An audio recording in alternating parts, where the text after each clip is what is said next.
Today we will do the topic deadlock detection.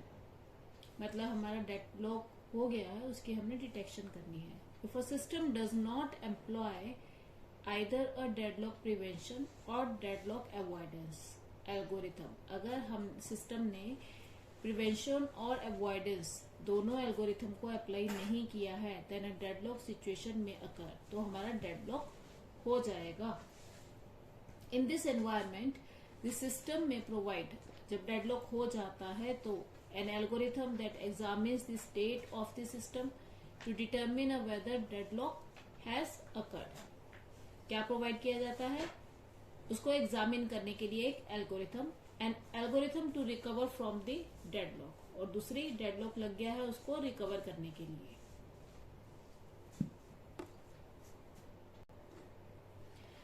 Deadlock detection जो होती है to type के सिस्टम्स पे होती है. First is single instance of each resource type, और सेकंड है several instances of a resource type. तो फर्स्ट हम रीड करेंगे single instance of each resource type.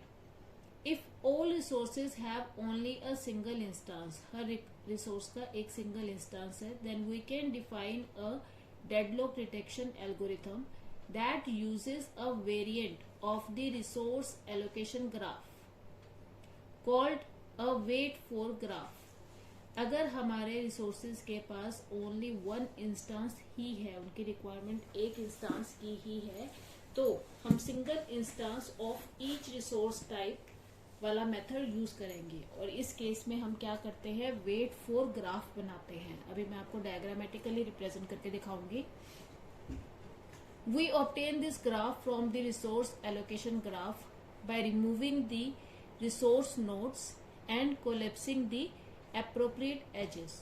हम उसके nodes को remove कर देते हैं, मतलब रिसोर्स वाले को, और उसके edges को join कर देते हैं. देखते हैं कैसे करते हैं. ये हमारा रिसोर्स एलोकेशन ग्राफ है and this is our wait for graph. इस रिसोर्स एलोकेशन से हमने ये वेट फॉर ग्राफ बनाया है. देखते हैं कैसे बना है. ये P1 प्रोसेस है जो R1 रिसोर्स की वेट कर रहा है, और R1 जो रिसोर्स है वो P2 द्वारा यूज किया जा रहा है. तो बेसिकली P1 जो है वो P2 की वेट कर रहा है, क्योंकि जो रिसोर्स है वो P2 ने यूज किया हुआ है और P1 को ये वाला रिसोर्स चाहिए, तो वो P2 की वेट कर रहा है. हम एक एरो यहां से यहां तक डाल सकते हैं जो कि वेट फॉर ग्राफ में हमें दिखाई देगा.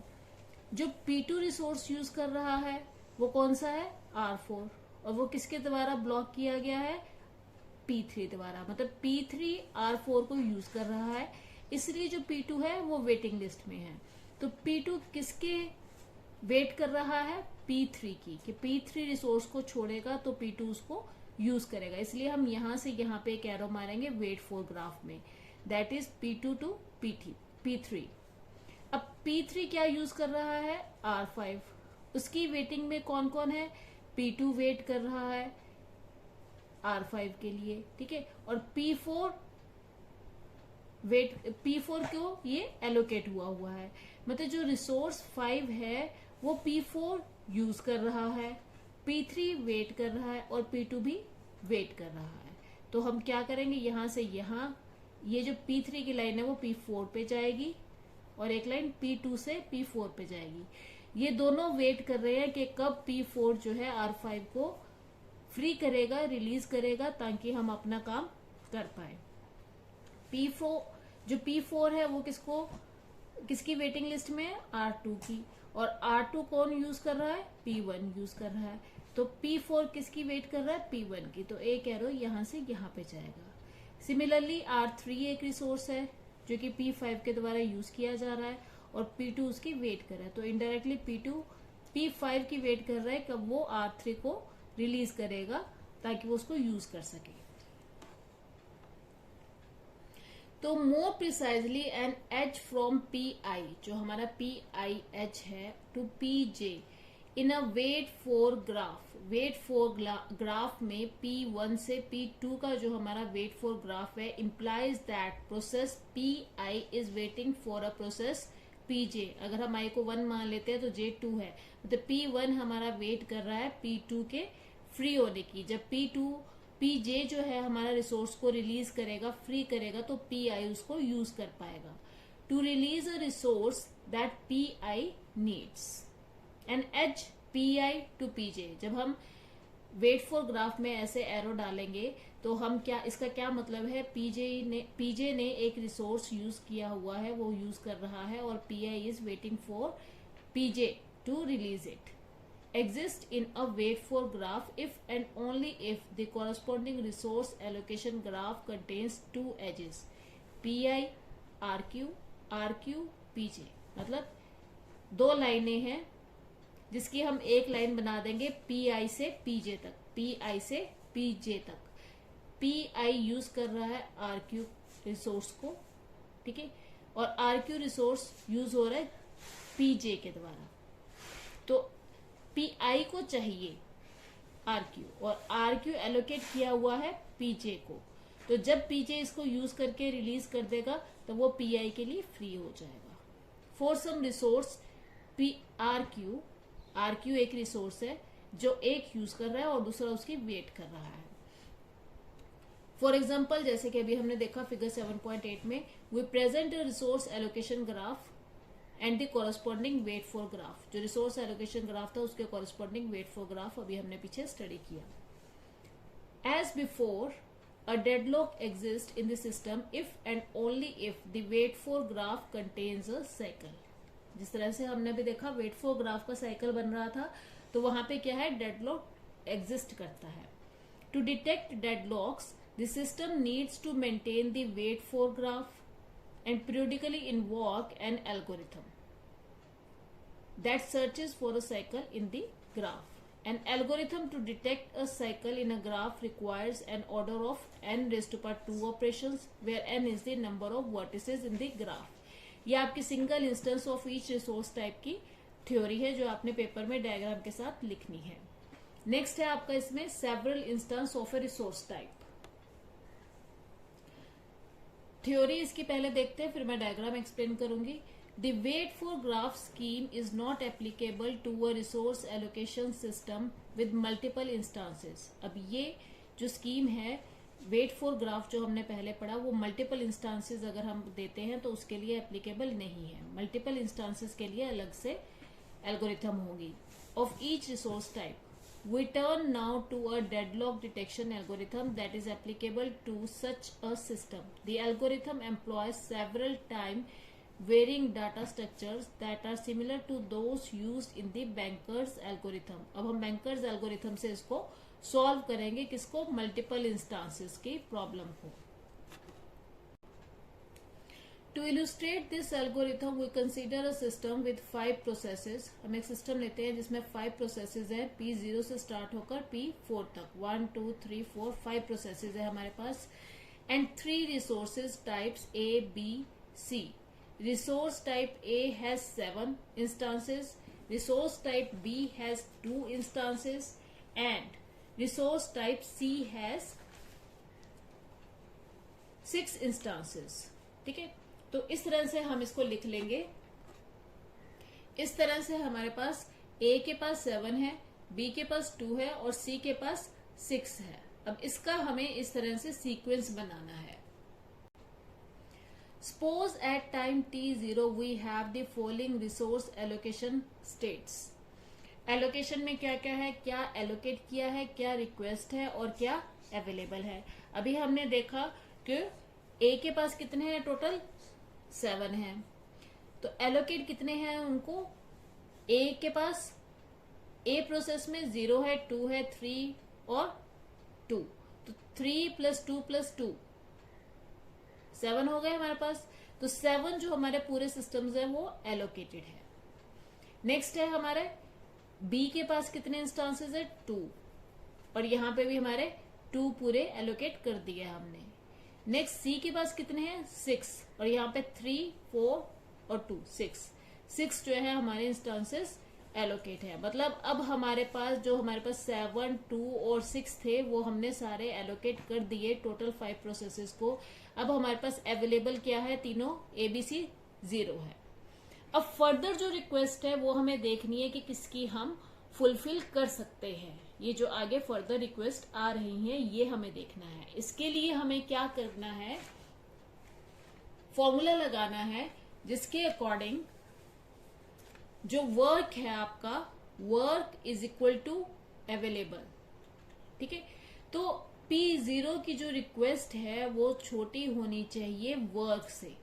अब रिक्वेस्ट क्या है 000 की और वर्क क्या है 000। ठीक है, तो ये रिक्वेस्ट हमारी फुलफिल हो गई, इसलिए हमने इसको P0 को स्टार्टिंग में ले लिया कि ये हमारी रिक्वेस्ट फुलफिल हो सकती है विदाउट एनी डेड ब्लॉक।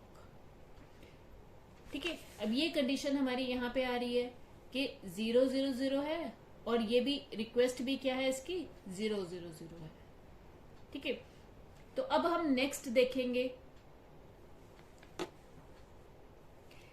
ये कंडीशन हमारी पूरी फुलफिल हो गई है, तो अब हम आगे फॉर्मूला लगा लेंगे, work is equal to work plus allocated. Work हमारा क्या था 0 0 0 और एलोकेटेड क्या था हमारा 0 1 0, तो टोटल मिला के हमारा क्या आंसर आया 0 1 0 हमारे पास रिजल्ट आया। अब हम देखते हैं P1 को। P1 में हमारा क्या है 202 की रिक्वेस्ट है और हमारा रिजल्ट क्या आया था 010 का।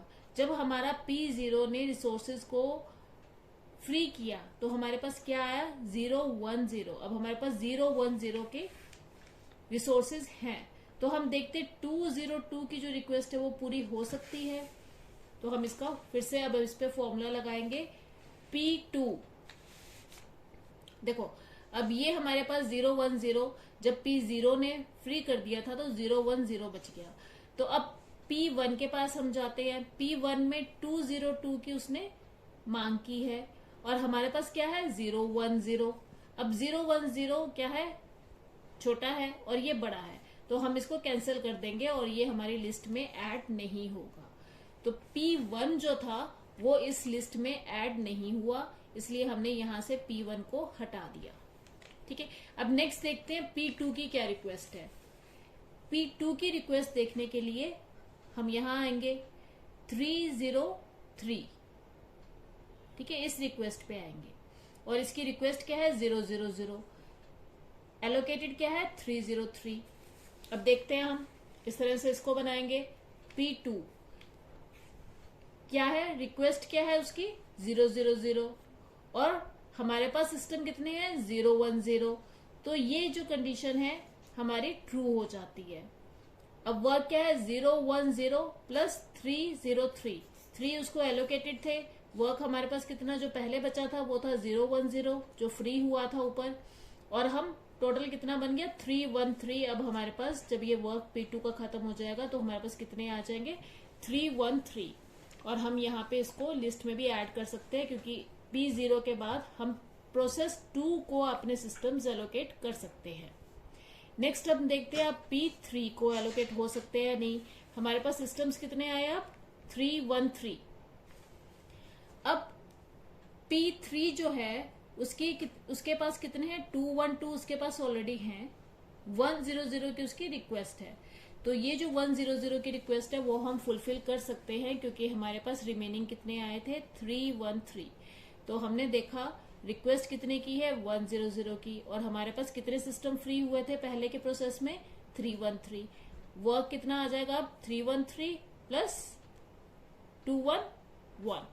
211 कहां से आया जो इसने यहाँ पे इसको पहले एलोकेटेड थे, तो 313 हमारे पास फ्री थे। टोटल हमारे पास फ्री कितने हो गए 524।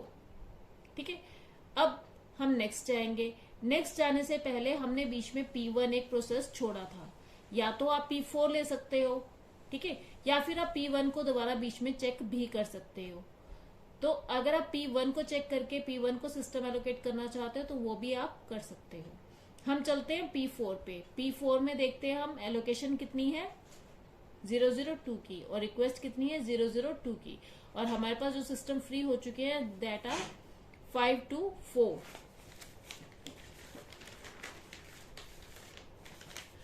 अब 524 सिस्टम्स के साथ हम वर्क करेंगे।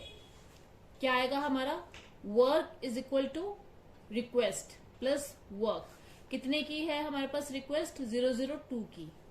002 की रिक्वेस्ट है, 524 हमारे पास था, तो ये जो है अवेलेबल जो है वो ज्यादा है, और रिक्वेस्ट कितने की है 002 की, तो ये फुलफिल हो जाएगी, ट्रू हो जाएगी। तो हम 524 प्लस 002 करेंगे, 526 बन जाएगा।